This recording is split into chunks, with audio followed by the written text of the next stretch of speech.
Me voy a permitir dar lectura a un resumen del extenso currículum del doctor reverendo Padre Alfredo Sáenz Amadeo.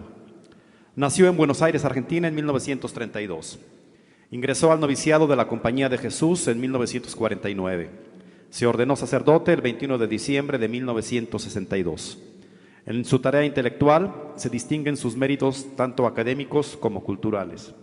En el plano académico obtuvo la licenciatura en Filosofía en el Colegio Máximo de San Miguel. Luego profundizó sus estudios patrísticos en el Pontificio Ateneo San Anselmo en Roma, siéndole conferido el grado de doctor en Teología con especialización en Sagrada Liturgia, presentando una tesis sobre patrística. Al volver a Argentina, comenzó con su labor docente, enseñando en el Colegio Máximo de San Miguel, y posteriormente, ante el requerimiento del arzobispo de Paraná, Monseñor Adolfo Tortolo, en el seminario de la Arquidiócesis de Paraná. Allí destaca su labor como secretario de redacción de la revista Micael, baluarte de la cultura católica, cuya historia de 33 volúmenes en 11 años contó con la colaboración de importantes escritores y destacados pensadores de la Argentina, así como finos poetas de todo el mundo. En el plano cultural destaca su tarea como escritor católico con importantes títulos publicados sobre diversos temas de incumbencia católica como espiritualidad, liturgia, comentarios evangélicos, cultura actual, historia de la Iglesia moral y arte, entre otros. El número de sus libros ronda los 70 y sus artículos más de 500.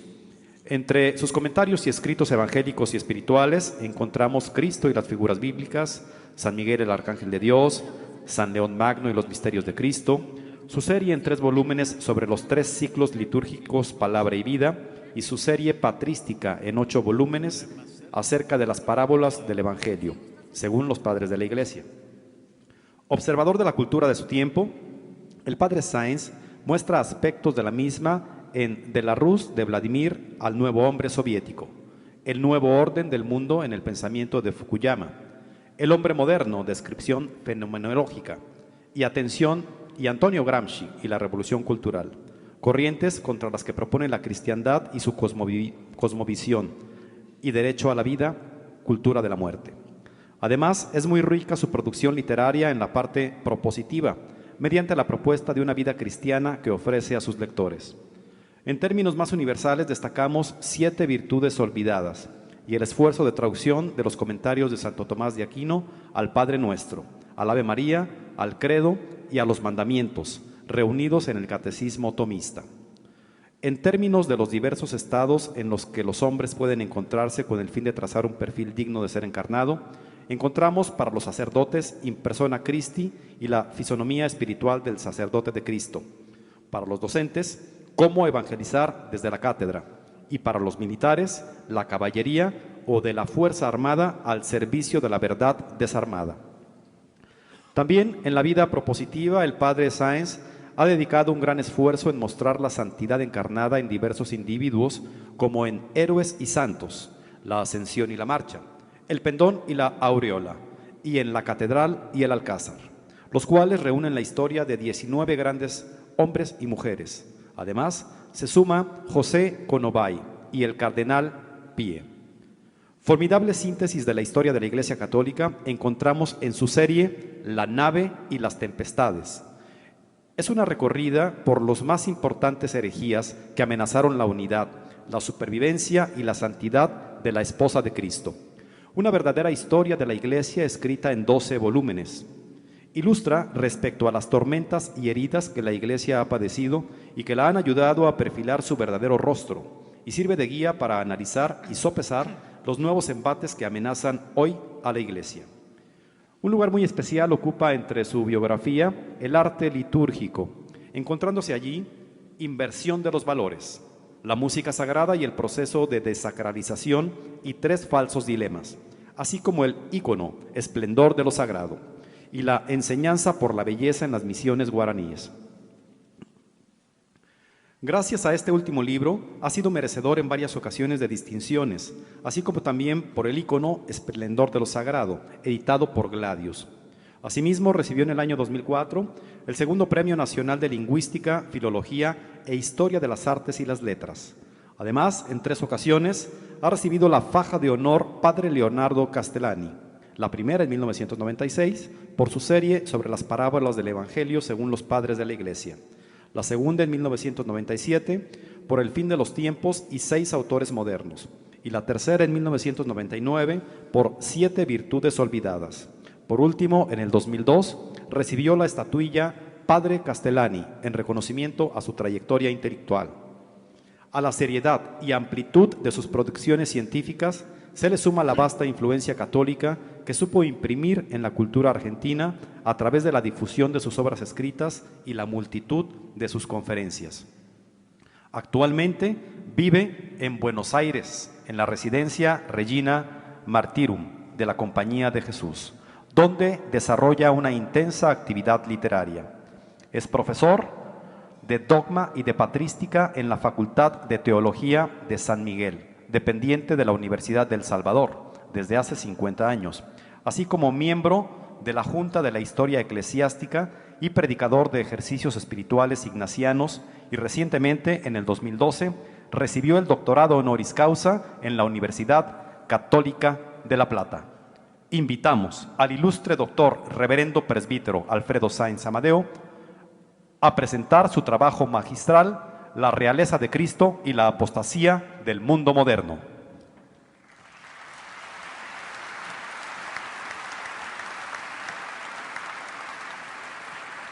Ahora empiezo.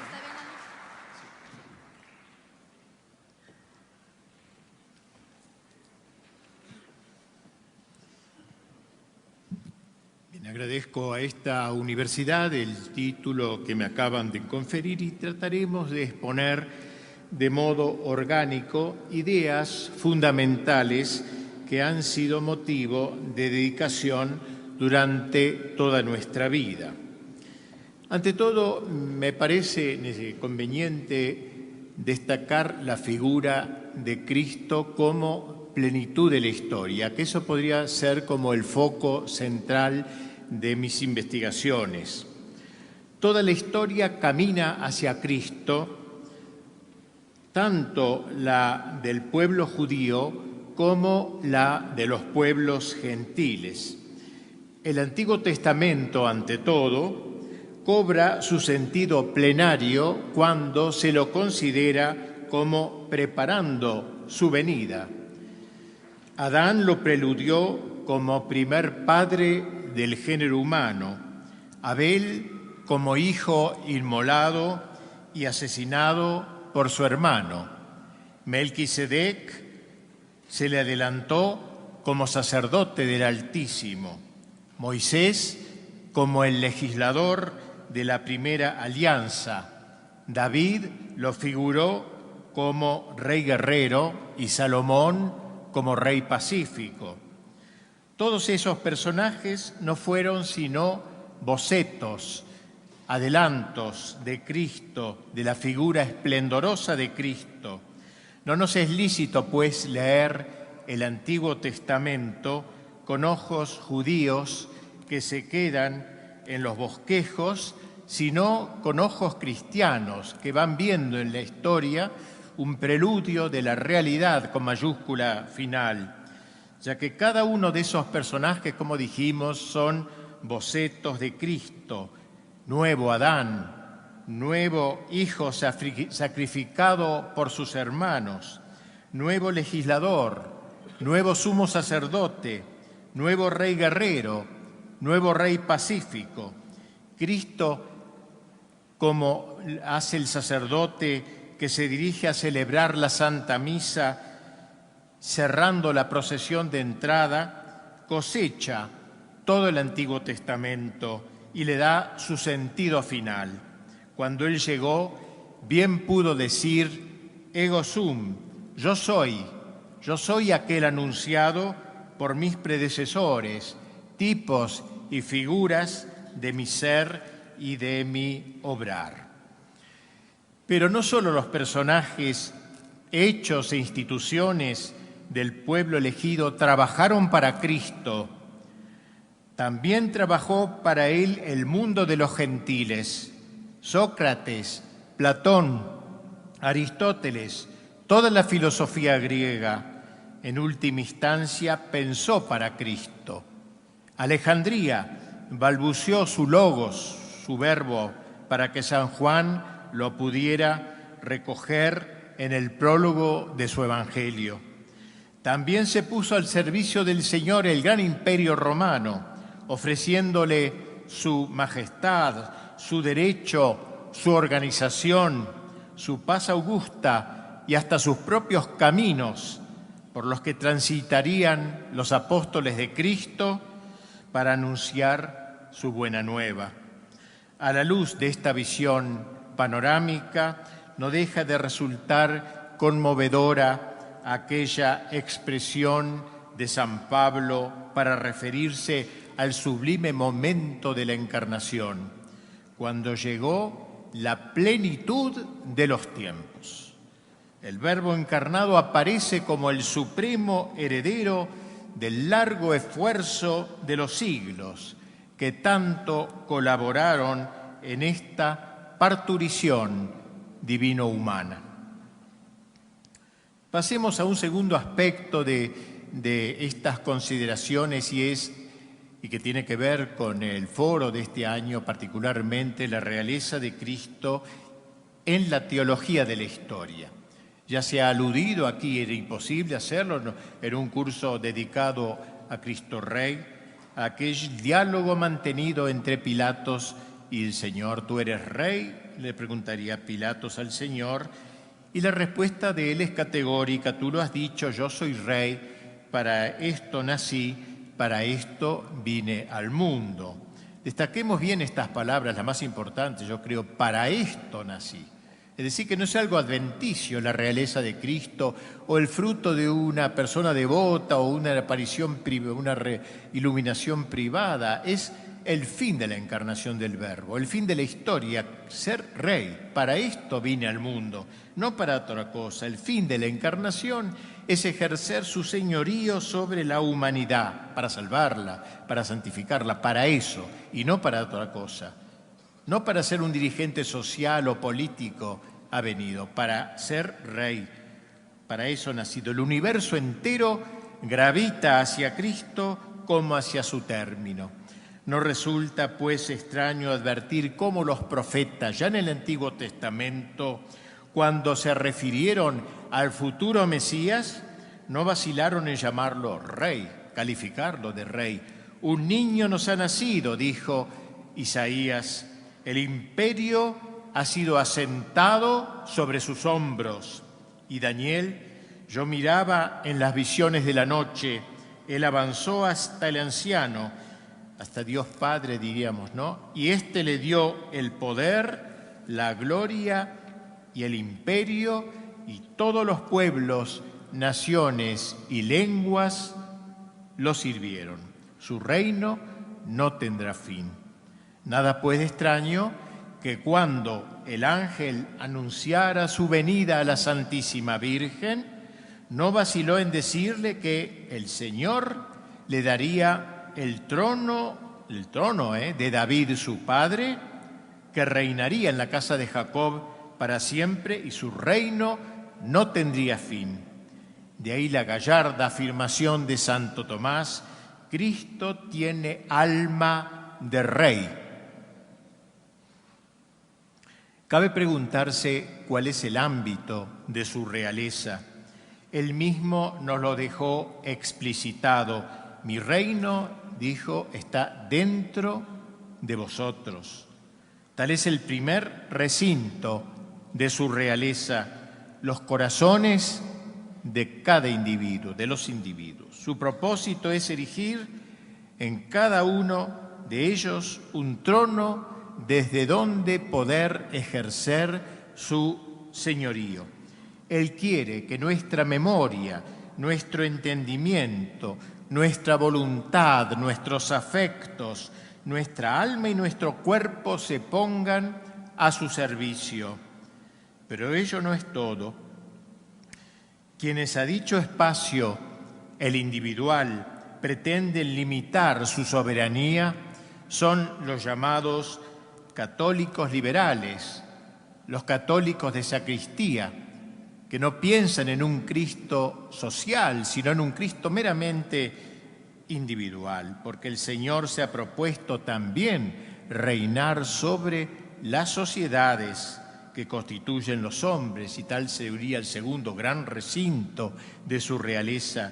Y por eso decía el Papa Pío XI en su encíclica Quas Primas, erraría gravemente el que quiera arrebatar a Cristo hombre el poder sobre todas las cosas temporales. A lo que el Papa agregaba: no hay diferencia entre los individuos y el consorcio civil, porque los individuos unidos en sociedad no por eso están menos bajo la voluntad de Cristo que lo están cada uno de ellos separadamente. Por lo que el Santo Padre concluía: no rehuyan pues los jefes de las naciones el prestar público testimonio de reverencia al imperio de Cristo juntamente con sus pueblos, si quieren, con la integridad de su poder, el incremento y el progreso de la patria. Su señorío se extiende, pues, al entero orden temporal: las artes, la milicia, la economía, la educación y, sobre todo, la política, que informa todos los demás campos. No otra cosa es lo que el gran cardenal Pío, aquel cardenal de fines del siglo XIX, llamaba la política del Padre Nuestro, una linda expresión, la política del Padre Nuestro. ¿Por qué? Porque en el Padre Nuestro se incluye esta plegaria: hágase tu voluntad, así en la tierra como en el cielo. Y sabemos que en el cielo se cumple puntualmente la voluntad de Cristo, pero así debe serlo en la tierra. Esta enseñanza que nos llega a través de la Sagrada Escritura constituye el fundamento de lo que se ha dado en llamar la teología de la historia. El maestro en dicha materia es San Agustín, quien nos ha dejado un prolijo desarrollo de la misma, sobre todo en su imperecedera obra de Civitate Dei. Es sabido que muchos siglos después, en el siglo XIX, a fines de ese siglo, el Papa León XIII recomendó el estudio de Santo Tomás, bastante olvidado por aquel entonces, como maestro fundamental de la teología dogmática.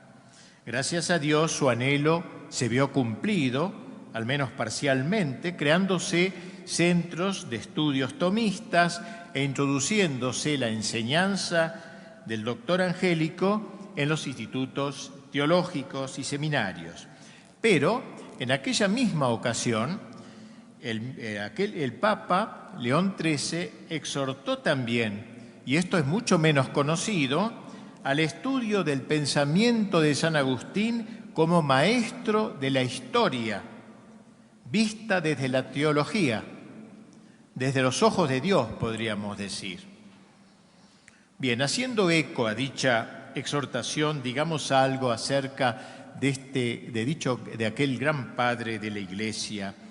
El obispo de Hipona entiende el devenir de los siglos como un conflicto de raigambre teológica entre dos cosmovisiones, o lo que él llama dos ciudades: la ciudad de Dios y la ciudad del mundo.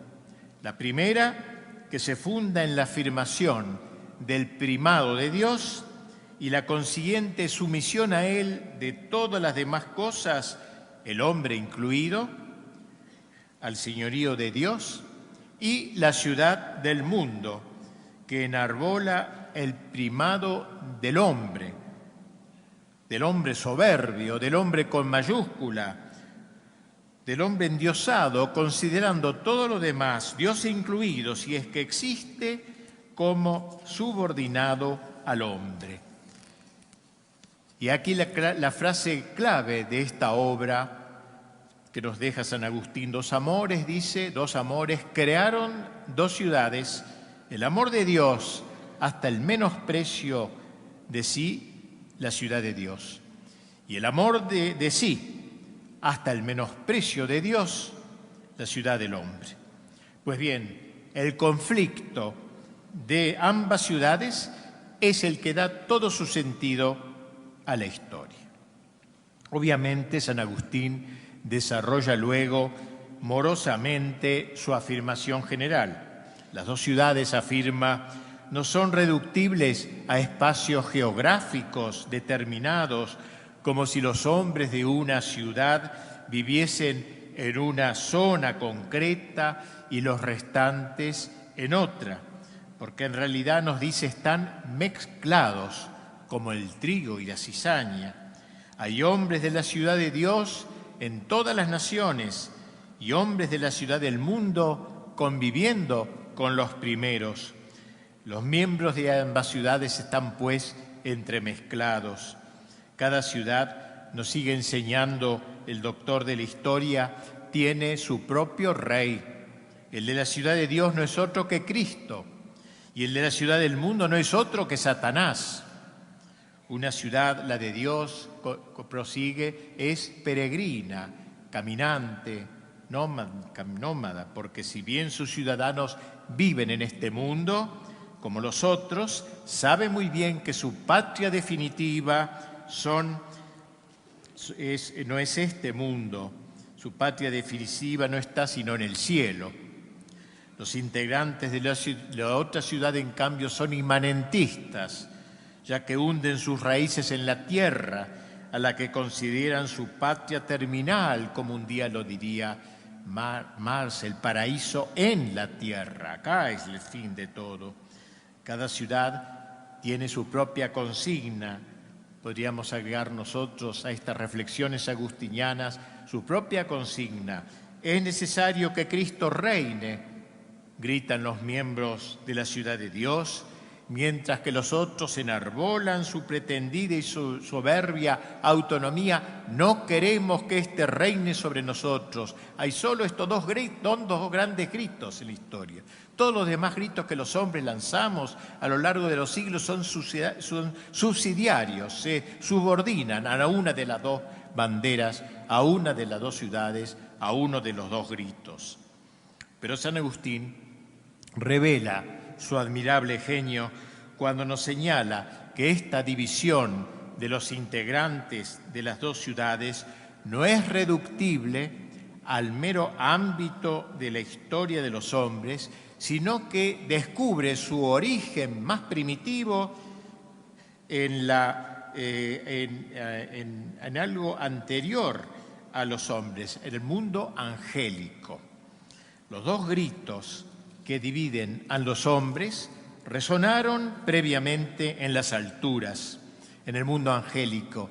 Dios crea a todos los ángeles, los crea a todos buenos, Dios nunca crea algo malo. Pero puestos todos ellos ante una alternativa, un grupo de ángeles exclamó Micael, que en hebreo significa ¿quién como Dios?, el primado de Dios, precisamente. Tal es el nombre del arcángel San Miguel, el abanderado de las milicias celestiales, fieles a Dios. Y el otro grupo gritó, non serviam, me niego a servir. Tal fue la proclama de Satanás, el caudillo de los ángeles rebeldes. Las dos ciudades no se restringen, pues, según lo acabamos de señalar, a solo el género humano, sino que la división alcanza a los ángeles que precedieron a los hombres. Con todo, concluye San Agustín, no son 4 las ciudades, 2 de ángeles y 2 de hombres, sino solo 2. Los ángeles fieles están aliados con los hombres de la ciudad de Dios y los ángeles perversos inspiran a los miembros de la ciudad del mundo. De ahí la sagacidad suprahumana con que los hombres de esta última ciudad se mueven, como lo notamos por experiencia, se mueven, hacen planes que trascienden los siglos, se los trascienden a ellos. Lo preternatural se une con lo natural. Agreguemos finalmente que estos dos gritos, es necesario que Cristo reine, no queremos que éste reine sobre nosotros, permanecen, por así decirlo, suspendidos en el aire, de modo que en cada época hay quienes adhieren al uno o prefieren al otro. Un tercer aspecto que quisiera señalar es la distinción entre el cristianismo y la cristiandad. La historia del cristianismo comienza, como resulta obvio, con la aparición histórica del Verbo encarnado. Hemos dicho que en los días de su vida terrestre nos comunicó su propósito de reinar en los corazones y en las sociedades. Dicho doble propósito se concretó en lo que podríamos llamar, distinguiéndolos, el cristianismo y la cristiandad. El cristianismo tiene que ver con las personas individuales, cuando en sus corazones reina Cristo. La cristiandad, en cambio, traduce lo que el Concilio Último llamó la consagración del mundo, es decir, del orden temporal. No siempre ambos propósitos se cumplen conjuntamente. Así, en la primitiva Iglesia hubo cristianismo, pero no cristiandad, dado que, si bien eran numerosos en aquel tiempo los cristianos, heroicos por cierto, ya que duramente perseguidos por el Imperio Romano pagano, con todo no hubo cristiandad, ya que mal se podía pretender en aquellos tiempos que a Cristo le fuera posible reinar en una sociedad militantemente opositora. A pesar de ello, los cristianos no se creyeron autorizados a renunciar a dicho segundo propósito. Sobre todo hombres como San Agustín la soñaron y hasta la programaron en cierta manera, aunque de manera, digamos así, incoativa, aún sabiendo que en aquellos momentos no era prácticamente realizable. Su libro De Civitate Dei ofrece un bosquejo inicial, un proyecto de aquella cristiandad sobre sus huellas, luego de la invasión de los bárbaros y su ulterior conversión al catolicismo, se fue preparando la cristiandad ya más de cerca. Obviamente no tenemos tiempo ni ese lugar de exponer los jalones que hubieron de transitarse para lograr que se implantara la cristiandad, el paso de los individuos a las sociedades, el paso de la realeza de Cristo individual a la realeza de Cristo social. Ya Carlomagno era lector empedernido del libro de oro de la cristiandad, De Civitate Dei, y comenzó a gestarla, si bien incoándola todavía desde lejos. El proyecto salvífico, querido por Cristo, quedó consolidado en la llamada Edad Media, que duró unos 3 siglos, entre mediados del siglo XI hasta mediados del siglo XIV. Esa época ha sido vilipendiada, y todos los que estamos aquí presentes lo sabemos por la enseñanza, por los medios de comunicación, por la llamada opinión pública, ha sido, vilipendiada por la inteligencia dominante. El nombre mismo de Edad Media no deja de ser ridículo, absurdo. Todas las edades son medias entre la anterior y la posterior. Pero lo que los autores del Renacimiento, que fueron quienes le aplicaron dicha denominación, quisieron decir, al apodarla de esa forma, Edad Media, que se trató de un período que hizo de puente, nada más un mero puente, entre dos grandes y florecientes momentos de la historia: el de la civilización greco-latina, momento grande de la historia, y el del Renacimiento, el cual, como su nombre quería indicarlo, implicaba una retoma de aquella gloriosa civilización grecolatina, luego de esta vilipendiada y tonta Edad Media, época de tinieblas, de oscurecimiento generalizado. No otra cosa es lo que se enseña, como decíamos, en los institutos educativos. ¿Qué podemos decir acerca del llamado medioevo? Debemos señalar ante todo que en modo alguno afirmamos que fue una época perfecta, sin lunares, los hubo, por cierto, pero fueron considerados tales. Sin embargo, más allá de dichas limitaciones inherentes a toda actividad humana, se trató de una época esplendorosa en que el espíritu del Evangelio, como lo señalamos antes, logró impregnar el entero orden temporal. Ello se realizó ante todo en el campo de la cultura. Fue justamente en aquel tiempo cuando nacieron las universidades, las primeras del mundo, varios cientos de universidades que cubrieron la geografía europea de aquellos tiempos. En ellas florecieron talentos de primera magnitud como San Bernardo, Santo Tomás, San Buenaventura y tantos más. Asimismo, el espíritu del Evangelio impregnó el ámbito laboral. Fue la época del florecimiento de las corporaciones artesanales, no enfrentadas con los patrones como lo estarían en los tiempos del capitalismo. Cada corporación tenía sus reglamentos de acuerdo al orden natural, en el respeto del justo precio de sus productos.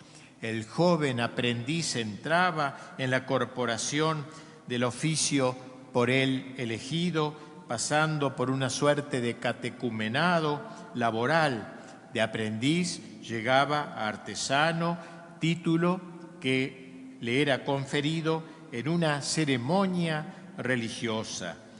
Cada corporación, por lo demás, tenía su santo protector, por lo general algún santo que hubiera ejercitado el mismo oficio que sus integrantes. También el espíritu del Evangelio llegó al ejercicio de las armas. La Iglesia se esmeró en evangelizar a los bárbaros invasores que habían llegado a Europa, muchos de ellos masacrando, y les enseñó a renunciar a la violencia injusta. No les dijo, como tontamente se dice hoy con tanto facilismo, toda violencia es mala. Esto es muy falso. Un policía que persigue a un asesino, a un ladrón, usa la violencia, pero esa violencia es justa. Si hay una guerra justa, o sea, no toda violencia es mala. Y se le enseñó al bárbaro no a renunciar a la violencia, sino a saber distinguir esa violencia macabra que ellos ejercitaban de la violencia verdadera, de la violencia justa. Y así nació el estamento de la caballería, la fuerza armada, al servicio de la verdad desarmada. El caballero fue un personaje predileccionado en el medioevo. Él también era ungido como tal en una ceremonia religiosa, donde un sacerdote en la catedral le iba entregando el uniforme y las diversas armas, de manera semejante al modo en que un sacerdote se reviste para celebrar la Santa Misa. La espada y la lanza eran los héroes de la vigilia, que solía celebrarse, como dije, en la catedral. La ceremonia terminaba con el espaldarazo. A los nobles caballeros se les explicaba que la agresividad que todos teníamos adentro debe ser empleada para abrirse paso frente a los obstáculos que impedían alcanzar el bien. El recurso a la fuerza existe en toda sociedad. Si se lo quita al caballero, como de hecho sucedió al desaparecer la cristiandad, no desaparece la fuerza, la ejercerá el bandido, el usurero, la empresa sin alma o el Estado endiosado. Así nació el ejército nuevo, impregnado de espíritu católico. Asimismo se abordó el campo del arte. No era posible que quedase olvidado en una época que ponía su gozo en adherirse a la verdad natural y sobrenatural, tan íntimamente unida con la belleza, que no es otra cosa que el esplendor de la verdad. Los dos estilos arquitectónicos que se vieron privilegiados en todo el mapa de la cristiandad fueron el románico y el gótico. Si bien también los edificios civiles se nos muestran esbeltos, lo mejor del arte medieval se concentró en las catedrales. El arte románico apareció en torno al año 1000 con reminiscencias de Roma, de Bizancio e incluso del Islam. Sus iglesias modestas, inspiradas, pero robustas, inspiradas en la Basílica Romana, simbolizaban admirablemente la solidez en la fe, en la doctrina católica, sin lajas, sin grietas. Luego floreció el gótico, de ímpetu tan vertical, que simboliza el vuelo libre y audaz, y del alma mística hacia las alturas, hacia Dios. La agilidad de los altos muros, sostenidos desde afuera por los contrafuertes, permitían abrir ventanales de colores que parecían llamar a la iluminación polícroma de los vitrales, una fiesta de luz. La catedral es cruzada, suma, universidad, caballería, corporación. Qué bien lo entendemos a Dostoyevski cuando en su diario íntimo, relatando sus reflexiones mientras recorría la vieja Europa, ya descristianizada, nos cuenta con estremecimiento cómo en cierta ocasión, advirtiendo esa decadencia espiritual y la ruina moral de Occidente, ya rebelde al espíritu de la cristiandad, se arrojó con el ímpetu ruso que lo caracterizaba sobre los restos de una catedral superviviente y abrazando esas ruinas lloró amargamente, pero también lleno de nostalgia y de emoción. Destaquemos finalmente cómo la cristiandad consagró el poder político. Una pléyade de reyes santos cubrió el mapa de Europa: San Luis de Francia, San Fernando de España, San Vladimir de la antigua Rusia, San Enrique de Alemania, San Esteban de Hungría y tantos más. Desde el siglo XI, los reyes eran consagrados como tales en la catedral. La víspera de la coronación se dirigían por la tarde a la iglesia, permaneciendo en oración toda la noche hasta la madrugada. Al llegar la hora, juraban sobre los santos evangelios ser fieles a los deberes de su mandato. Y luego, también ellos, a semejanza de los sacerdotes que se aprestan a celebrar la Santa Misa, eran revestidos con los atributos reales, pieza por pieza, de acuerdo a un ritual litúrgico que aún se conserva en los libros, claro, nada más. En el momento culminante, el arzobispo, tomando óleo consagrado, lo ungía en la frente, en el pecho y en los hombros.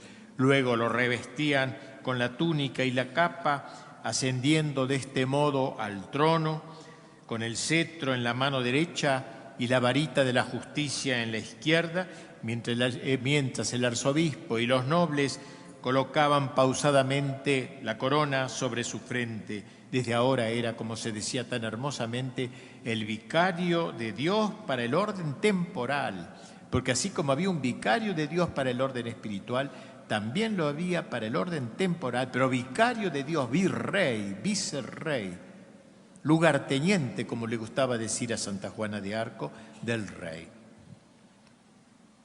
Pasemos ahora a un cuarto punto, y es la revolución anticristiana, en esta visión rápida, panorámica de la historia. A mediados del siglo XIV, es decir, a fines de la Edad Media, comienza un movimiento centrífugo de la sociedad respecto de la Iglesia. Era el comienzo del ocaso de la cristiandad. No que aquella época, reiterémoslo, porque no queremos ser ingenuos ni de simplistas, fuese perfecta, fuese angelical. No fueron pocos sus defectos, como en toda obra humana, pero dichos defectos o pecados, lo dijimos, eran reconocidos como tales. No era el orgullo gay, como se dice hoy, la vergüenza gay, podría en todo caso haber dicho un hombre medieval, si es que en esa época tan varonil cabían estos personajes. Pero dichos defectos o pecados eran así entonces reconocidos como tales. De esta edad, de esta época, pudo decir León XIII, no sin un dejo de nostalgia, hubo un tiempo, miren las expresiones, hubo un tiempo, con un dejo de nostalgia en los labios, ¿no? Hubo un tiempo como diciendo ya no lo hay. Hubo un tiempo en que la filosofía del Evangelio gobernaba los estados. Entonces aquella energía propia de la sabiduría cristiana, aquella su divina virtud, había compenetrado las leyes, las instituciones, las costumbres de los pueblos, impregnando todas las cosas y relaciones de la sociedad. La religión fundada por Jesucristo, colocada firmemente sobre el grado de honor y de altura que le corresponde, florecía en todas partes, fecundada por el agrado de adhesión de los príncipes y por la tutelar y legítima deferencia de los magistrados. Y el sacerdocio y el imperio, concordes entre sí,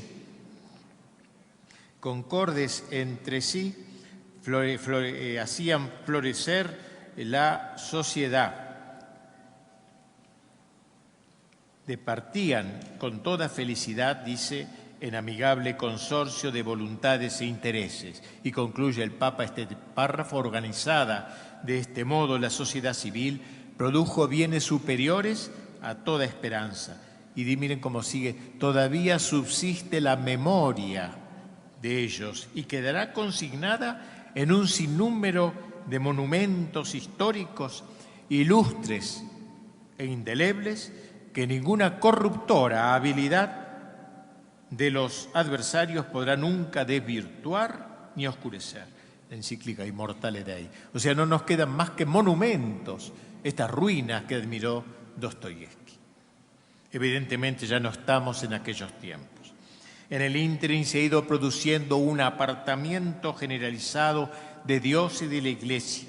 Fue el Papa Pío XII quien en una de sus alocuciones memorables nos dejó un perfecto resumen de lo acontecido a lo largo de estos últimos siglos, en referencia a lo que numerosos autores llamarían la revolución anticristiana. Dicho Papa señalaba 3 grandes jalones del Evo moderno. La primera rebeldía de importancia fue la que encabezó Lutero. El terreno estaba sin duda abonado por las teorías del humanismo, del renacimiento paganizante, sobre todo el segundo renacimiento, con su desmesurada exaltación del hombre. El gesto del grito de Lutero significó una capital en este proceso de la modernidad. Lutero es el rechazo de Roma, el rechazo de la constitución jerárquica de la Iglesia. Se seguía aceptando a Dios, claro que sí. Se seguía aceptando a Cristo, claro que sí, pero se negaba a la Iglesia. Se aceptaba a Cristo como verbo encarnado que era, pero se tomaba distancia de la esposa de Cristo, su amada Iglesia. El segundo hito en este proceso de apartamiento lo marca la Revolución Francesa y la cosmovisión por ella sustentada. Los hombres de esta época, más allá de la sangre inocente derramada a raudales, un auténtico genocidio, dieron un paso más renegando del cristianismo, la religión revelada, y fabricándose una nueva religión incluible en los marcos de la pura razón. Por eso gustaron ser llamados racionalistas, con la consiguiente evacuación de todos los misterios de la fe, los cuales de hecho trascienden las fronteras de nuestra capacidad racional. No pusieron en cuestión la existencia de Dios, por cierto, pero negaron a la Iglesia y negaron a Cristo como verbo encarnado, aceptándolo a lo más como una gran personalidad. Y aun aquel Dios cuya existencia toleraron ya no era el Dios uno y trino, sino un Dios remoto y vaporoso, el supremo arquitecto, idea inspirada en el espíritu de la masonería, que fue la gestora principal, esto está probado, de aquella revolución. En fin, tratóse de una exaltación desmesurada de la naturaleza, con la consiguiente exclusión del entero orden sobrenatural. Vino luego la tercera etapa, una de las más trágicas de la historia, más sangrienta quizás, la etapa del marxismo en el poder. El marxismo que es vástago de la Revolución Francesa, como se encargaron de señalarlo sus propios iniciadores, El comunismo es primariamente un fenómeno teológico o antiteológico.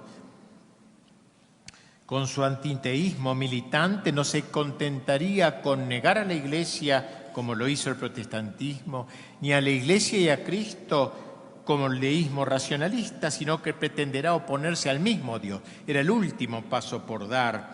La forma que asumió fue la de una religión invertida, la religión de la antiteología, algo realmente demoníaco, considerando a la religión revelada por Dios como el opio del pueblo.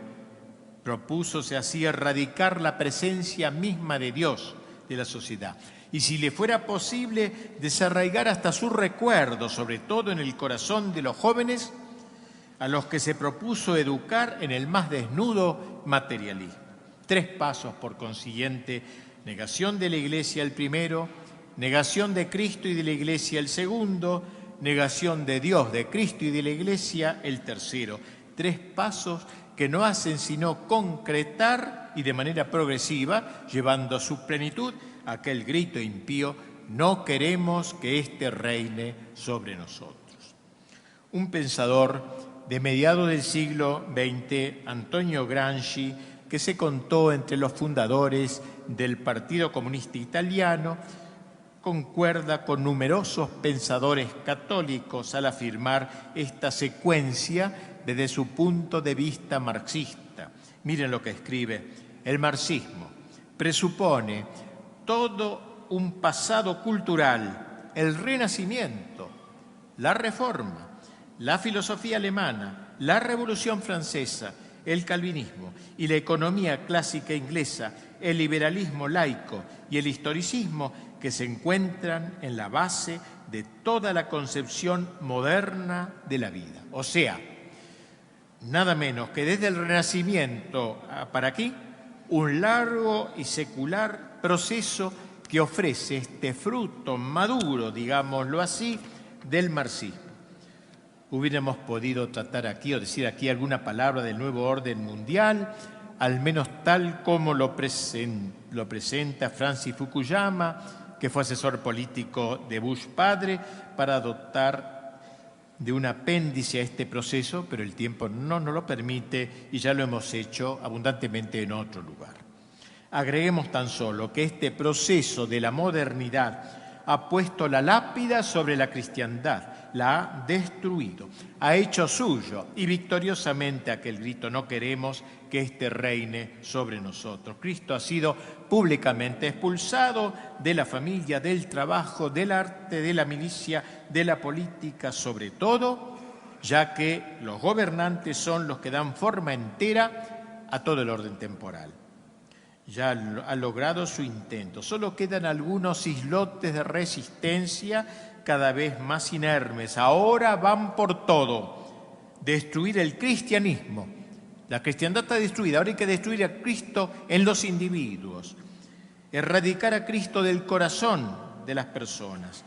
Destronar a Cristo, quien dijo, recordémoslo también: mi reino está dentro de cada uno de vosotros. Habrá que deponerlo, pues, también en este nivel más personal.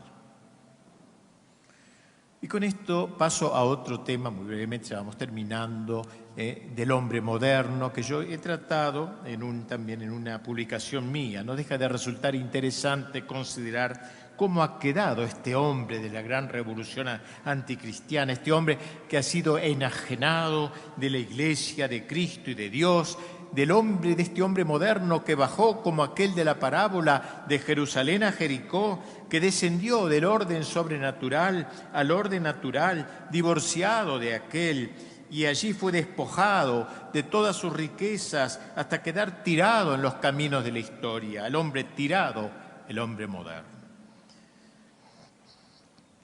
Decíamos en nuestro pequeño libro del hombre moderno que el calificativo moderno no era prevalentemente cronológico, sino axiológico, es decir, indica una valoración, valorativo. Entendemos por hombre moderno el hombre tal cual ha quedado después de esta larga revolución anticristiana que lo ha despojado de Dios, como dijimos, de Cristo y de la Iglesia, el hombre que es el resultado de la civilización creada sobre los escombros de la antigua civilización impregnada por el cristianismo. Trataremos de darle muy breve forma a este diagnóstico señalando algunas de sus características. La primera es el relativismo sobre el que tanto ha insistido el Papa Benedicto XVI. Esta doctrina se basa en una interpretación peculiar del concepto de verdad, cuya norma ya no sería el objeto acerca del cual se emite un juicio, sino otros elementos como la psicología del sujeto, lo que afirma la opinión pública, etc. En su encíclica Fides et Ratio decía Juan Pablo II que eran muchos, que para muchos de nuestros contemporáneos, miren qué frase dura de este Papa, para muchos de nuestros contemporáneos el tiempo de las certezas ha pasado irremediablemente. Por lo que la verdad, dice, se ha vuelto relativa. Ya no es más verdad, es mera opinión. Cada cual tiene su propia verdad. El relativismo no es, por cierto, un error de fresca data, ya que en él han confluido diversas corrientes del pensamiento como el pragmatismo, el historicismo, el democratismo liberal. Tras la renuncia a una tabla objetiva de valores, el relativista anuncia la supervivencia de una sola verdad absoluta, una sola queda, la única cual es que todo es relativo. La segunda característica del hombre en nuestro tiempo es el naturalismo. Esta corriente ideológica se basa en la idea de que la naturaleza se basta por sí sola, en plena emancipación de toda instancia o ayuda sobrenatural. En el fondo no es sino una expresión del vértigo que producen las alturas a la que Dios nos convoca. Es exactamente lo opuesto al cristianismo. Porque ¿qué es el cristianismo? Un doble movimiento de descenso y de ascenso. Dios desciende, se hace hombre, llega hasta nosotros para que el hombre, tomado por la mano de Dios, se eleve, endiosándose por la gracia. Desciende hasta nosotros para que nosotros ascendamos hacia Él. Pues bien, el naturalismo frena al hombre en su impulso ascensional. El hombre se enclaustra en lo natural y allí se abroquela, se niega a trascenderse. Trágica actitud, porque de hecho no le es posible limitarse a lo natural y allí establecerse. Esta forma de pensar ha llevado a que el hombre se considere como el centro absoluto del cosmos, seguro de estar ocupando el lugar de Dios y olvidando de que no es el hombre el que hizo a Dios, sino que es Dios quien hizo al hombre. El olvido de Dios condujo al abandono del hombre. No en vano decía el genial San Agustín, cuando caes de Dios, caes de ti mismo. No existe el hombre químicamente puro que inventó la Revolución Francesa, el hombre del naturalismo. Adeo lapsus et aste laberis. Cuando caes de Dios, caes de ti mismo. Estamos hechos para trascendernos, o nos trascendemos para arriba por la gracia, endiosándonos, o nos trascendemos, trasdescendemos, podríamos decir, para abajo por el pecado, animalizándonos, o endiosados o animalizados. No existe el hombre químicamente puro. Una de las expresiones más importantes del naturalismo es el racionalismo, que clausura la inteligencia del hombre frente a toda verdad que lo trasciende, renunciando así a la revelación que viene de lo alto. Otra característica del hombre moderno es el inmanentismo.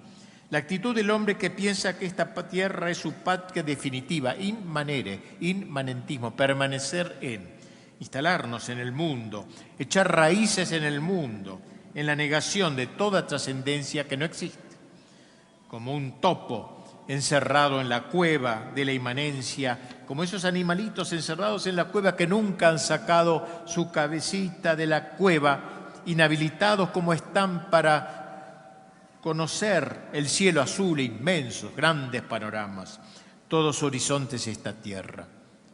Señalemos finalmente una última, entre otras características del hombre moderno, su pérdida del sentido de la existencia, porque dicho hombre no encuentra sentido a su propia vida.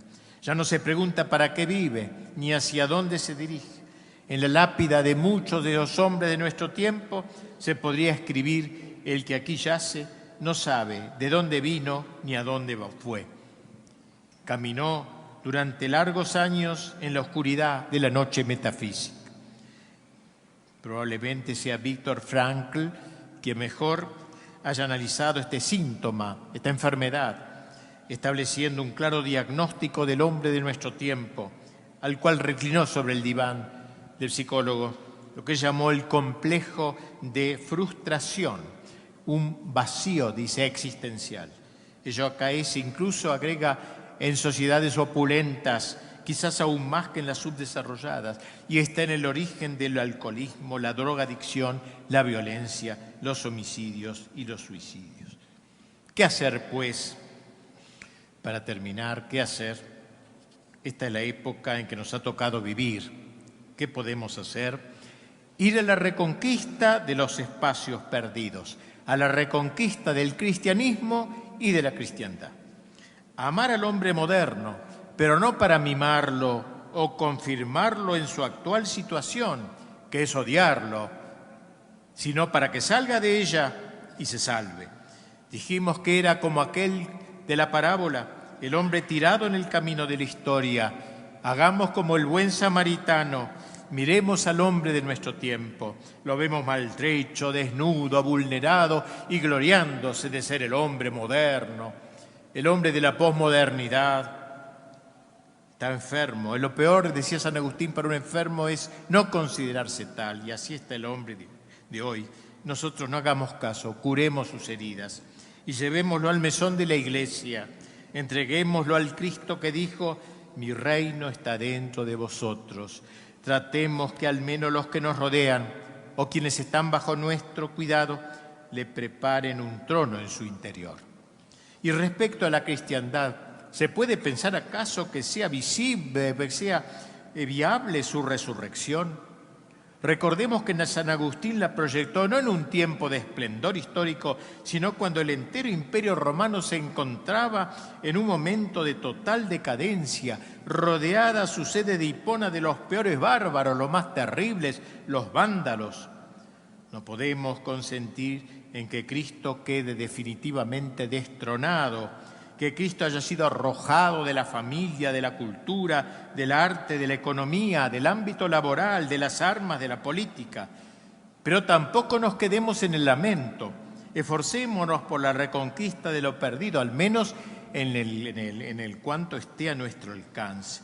Recordemos que la cristiandad no fue algo fantasmagórico, algo ideológico, una utopía de gabinete, fue una realidad histórica, concreta. No podemos invalidar el propósito de Cristo: hágase su voluntad, la del Padre, así en la tierra como en el cielo. Cristo quiere que se instaure una suerte de sinfonía. La palabra es muy linda esta, sinfonía, sonido conjunto. Una sinfonía entre el cielo y la tierra. Una sinfonía que proviene de los coros angélicos y de los coros terrestres, en perfecta comunión, que cantan una voce, a una sola voz, como decimos en el Sanctus de la Misa. Ángeles, santos y hombres. Hay quienes piensan que hay que renunciar ya para siempre a la construcción de la cristiandad, o que hay que hacer una nueva cristiandad, como proponía Maritain, una cristiandad sustancialmente diversa de aquella, no unida en un solo Rey Cristo, sino basada en la mera fraternidad natural. Es evidente que no se trata de volver al medioevo, no se trata de vestirnos como los caballeros medievales o de restaurar algunas costumbres propias de aquellos años, pero sí de volver a la esencia de la cristiandad, que no es otra cosa que hacer real aquel grito de San Pablo: es necesario que Cristo reine, y que reine no solo en los corazones de los hombres, sino también en el orden temporal. No sabemos si aún nos queda mucho tiempo de historia, si no estamos ya en sus postrimerías, en las cercanías de la época del Anticristo, preludio trágico, por cierto, de la victoria final del Señor de la historia, lo penúltimo trágico, pero lo último glorioso. Acertar con el tiempo exacto es algo que nos escapa, pero lo que sí está a nuestro alcance, aunque sea integrando el pequeño grupo, el último resto fiel del que habla el Apocalipsis, es trabajar para que Él reine, nunca perdiendo la esperanza, hacer lo que está a nuestro alcance para restaurar las familias y la entera sociedad, volcarnos sobre todo al campo de la cultura, tan predileccionado hoy por el enemigo, formar pequeños islotes de cristiandad, colegios católicos, pero católicos no de nombre, católicos en serio, familias católicas, pero católicas no de nombre, familias católicas en serio, universidades católicas, pero católicas no de nombre, sino realmente católicas y en serio. Siempre nos ha gustado convocar, sobre todo cuando estamos rodeados de jóvenes, a aquellos ideales a que fueron convocados los jóvenes cristeros de la heroica México.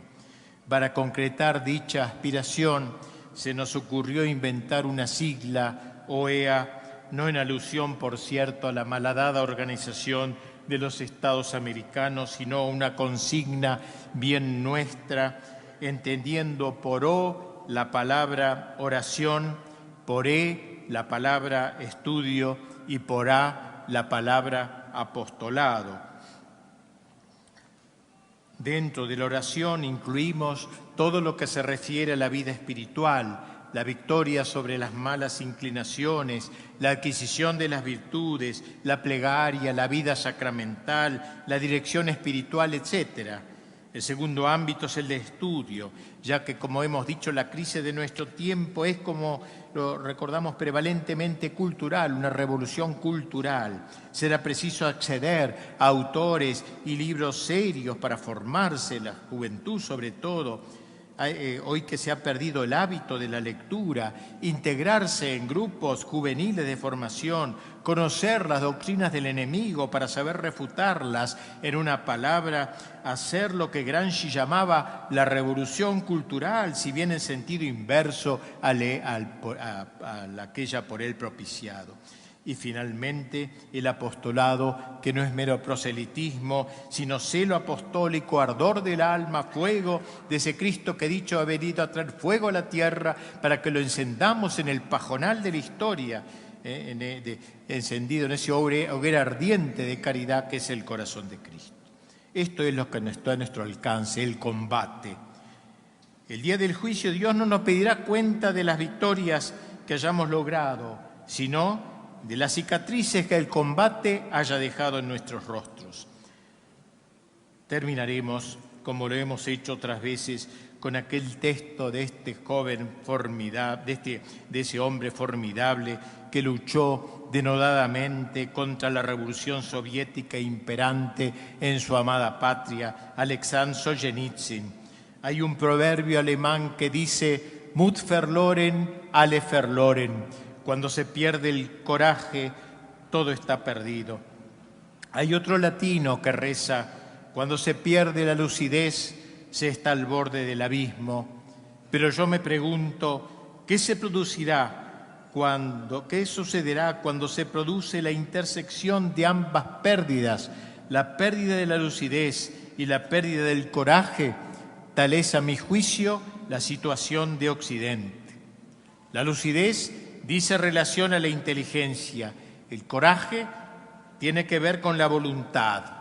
Una lucidez sin coraje caracteriza a aquellos católicos que saben valorar adecuadamente la situación, pero al no hacer uso de su voluntad se convierten en meros ideólogos, hombres de escritorio, de gabinete, que saben hacer cuadros sinópticos, nada más, no en combatientes.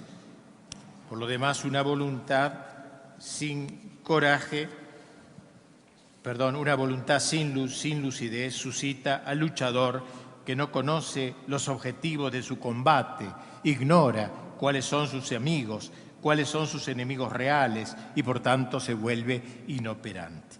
Pero cuando ambas cosas, la lucidez y el coraje, se unen, se desposan, tenemos al católico que hoy se necesita, el católico militante, no el católico vegetante, el católico militante, el contemplativo y el activo, mejor, el católico que ha sabido mancomunar la acción y la contemplación. Agradezco finalmente a la Universidad Autónoma de Guadalajara el doctorado honoris causa que generosamente me ha conferido. Me siento honrado de tener parte, aunque sea minúscula, en el glorioso magisterio que sobre esta universidad ejercita su santo patrono, Anacleto González Flores, a quien considero casi como a un hermano. Esta distinción me permita unirme a su martirial magisterio, hecho de palabra, vida y sangre, como ha quedado consignado en la lápida de su tumba, verbo vita et sanguine docuit. Dios me contagie su ejemplar entereza, nada más.